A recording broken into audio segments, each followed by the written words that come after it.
One TV Patrol. 300,000 pesos nga balor sa farm machinery nadawat sa mga mag-uma sa barangay Gala gikan sa DAR.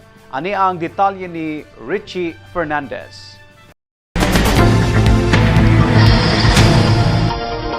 Usa ka dakong lakang alang sa mas epesyente ug lig-on nga panginabuhian sa mga mag-uuma sa Barangay Gala, Usami City ang pag-turnover sa farm machinery ug equipment nga nagkantidad og 300,000 pesos ngadto sa Little Gala Carp Beneficiary Association kon Carpba Incorporated niadtong Agosto 10, 2026.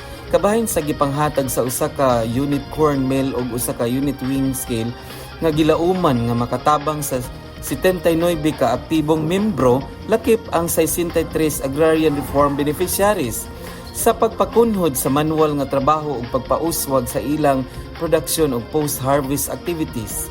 Ang programa gipanguluhan sa Department of Agrarian Reform DAR ubos sa Climate Resilient Farm Productivity support sa program Sustainable Livelihood Support for Disaster Affected Areas nga nagtumong sa paghatag og dugang suporta sa mga mag-uuma, ilabi na sa pag-atubang sa epekto sa nag-usab-usab nga klima.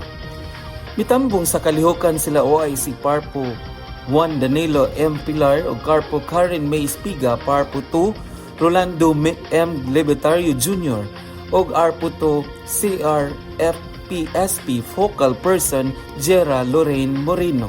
Girepresentahan usab ang kanunay Ascenso Administration na SK Federation President ug City Councilor Jenfield Duhay Lungsod isip representante ni Mayor Sam Norman Go Fuentes uban si OIC City Agriculturist Paquito Gazal.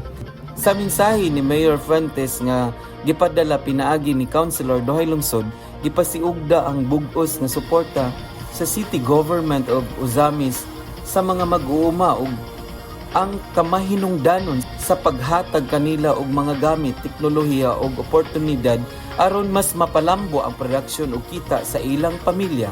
Gipaabot usab ang suporta sa syudad na hiuyon sa tumong sa kanunay Asensad Usamis nga mapalig-on ang agricultural sector ug mahatagan og mas maayong kahimtang sa panginabuhi ug ang mga mag-uuma pinaagi sa pagtambayayungay sa DAR, Department of Agriculture, DA, Provincial Government ug uban pang ahensya. Samtang gipasiugda usab ang tumong ni Misamis Occidental Governor Waminal nga mapalambo mas mulig-on pa ang sektor sa agrikultura sa probinsya, pinaagi sa sustainable agricultural programs, modernong teknolohiya, pagpalambo sa farm productivity ug mas lig-on nga koordinasyon tali sa lokal ug nasyonal nga pagagamahanan. Sa iyang mensahe sa pagdawat, gipahayag ni Jennifer Busmion, presidente sa Little Gala Carpba Incorporated, ang dakong pasalamat sa organisasyon alang sa programa nga dako ug ikatabang sa ilang mga membro. Iyang gipaabot ang pasalamat sa mga benepisyaryo ngadto kang Governor Henry Sevilla Waminal, Congressman Ando Waminal o Congressman Indy Waminal, Mayor Sam Norman Go Fuentes o Sadar o DA tungod sa padayon nga mga programa ug suporta alang sa mga mag-uuma. Matud pa, ang bag-ong kagamitan dili lamang ordinaryong makina alang sa mga benepisyaryo kundili usa ka dugang oportunidad aron mapagaan ang ilang trabaho, mapauswag ang produksyon ug makab-ot ang mas lig-on nga panginabuhi alang sa ilang mga pamilya. Gilauman nga pinaagi sa hustong paggamit ug pagdumala sa mga kagamitan, mas mapalambo pa sa Little Gala Carpba Incorporated ang ilang production ug mapadayon ang usa ka mas produktibo, lig-on ug malungtarong agrikultura sa Barangay Gala.